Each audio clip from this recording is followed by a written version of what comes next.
Di tengah bentangan sabana Afrika yang luas, di mana rumput menguning menari bersama angin dan langit terbentang tanpa batas, berdirilah salah satu makhluk paling anggun yang diciptakan alam, jerapah. Dengan leher yang menjulang seperti menara ke langit, jerapah bukan hanya sosok yang menarik perhatian, tetapi juga simbol dari perspektif yang tinggi, kesabaran, dan ketenangan yang tak tergoyahkan. Jerapah tidak datang dengan suara lantang atau langkah gaduh. Ia hadir dalam diam, seperti puisi alam yang tidak memerlukan kata-kata. Dalam dunia hewan yang penuh persaingan dan kebisingan, jerapah justru memancarkan kekuatan dalam keheningan.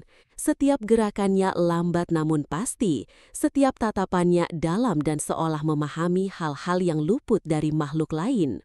Ia seperti penjaga rahasia sabana, melihat segala sesuatu dari sudut pandang yang tidak terjangkau oleh kebanyakan makhluk. Lehernya yang panjang, sebuah keajaiban evolusi, bukan hanya alat untuk mencapai pucuk tertinggi pohon akasia, tetapi juga metafora tentang bagaimana kehidupan memberi setiap makhluk tempatnya sendiri. Jerapah tidak bersaing memperebutkan makanan di tanah.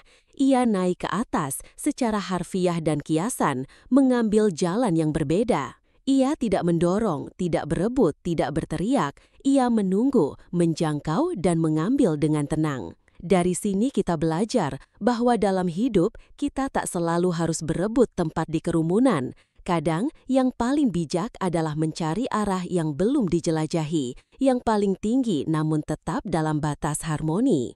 Warna dan pola di tubuh jerapah yang tak ada dua yang sama menjadikannya seperti lukisan hidup yang terus bergerak di atas kanvas alam. Pola itu bukan hanya keindahan, tetapi juga kamuflase, perlindungan alami dari predator. Sebuah pengingat bahwa keindahan sejati seringkali juga membawa fungsi dan makna lebih dalam. Dalam dunia manusia yang sering memisahkan estetika dari makna, jerapah hadir sebagai pengingat bahwa keduanya bisa beriringan. Meski terlihat damai, jerapah bukan makhluk yang lemah.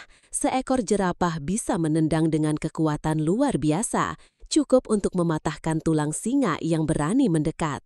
Namun kekuatan itu hanya keluar saat benar-benar dibutuhkan. Ia tidak suka konfrontasi, tidak memburu, tidak menerkam. Ia hanya bertahan, dan dalam bertahan itulah ia menemukan kehormatannya. Jerapah hidup berkelompok, namun tanpa hierarki yang kaku. Mereka saling menjaga, saling mengawasi bahaya dari kejauhan. Ketika seekor jerapah berhenti dan mengangkat kepala tinggi, lainnya akan ikut waspada. Dalam kesunyian kelompok itu, ada komunikasi yang tak terdengar, tapi sangat berarti. Sebuah bentuk kebersamaan yang tidak perlu banyak suara, hanya kepekaan dan saling percaya. Bayi jerapah lahir dengan cara yang unik, jatuh dari ketinggian karena induknya melahirkan sambil berdiri. Tapi dari jatuh itu, ia belajar berdiri. Dalam waktu kurang dari 1 jam, anak jerapah sudah bisa berjalan dan mengikuti induknya. Dari sini, alam kembali mengajarkan, bahkan dari kejatuhan pertama, kita bisa mulai berjalan jika kita punya dorongan untuk terus hidup dan bertumbuh. Jerapah adalah pengingat dari alam bahwa kekuatan tidak selalu berbentuk taring dan cakar, bahwa keagungan bisa hadir dalam bentuk yang tenang, tinggi, dan sabar. Dalam era manusia yang serba cepat, bising, dan penuh persaingan, jerapah adalah lambang dari dunia yang seimbang. Dunia di mana kita bisa tetap tinggi tanpa merendahkan, bisa tetap kuat tanpa mengancam, dan bisa tetap berbeda tanpa terasing. Dan saat matahari tenggelam perlahan di cakrawala Afrika dan bayangan panjang jerapah membentang di atas tanah, kita tahu bahwa makhluk ini bukan sekedar bagian dari landscape.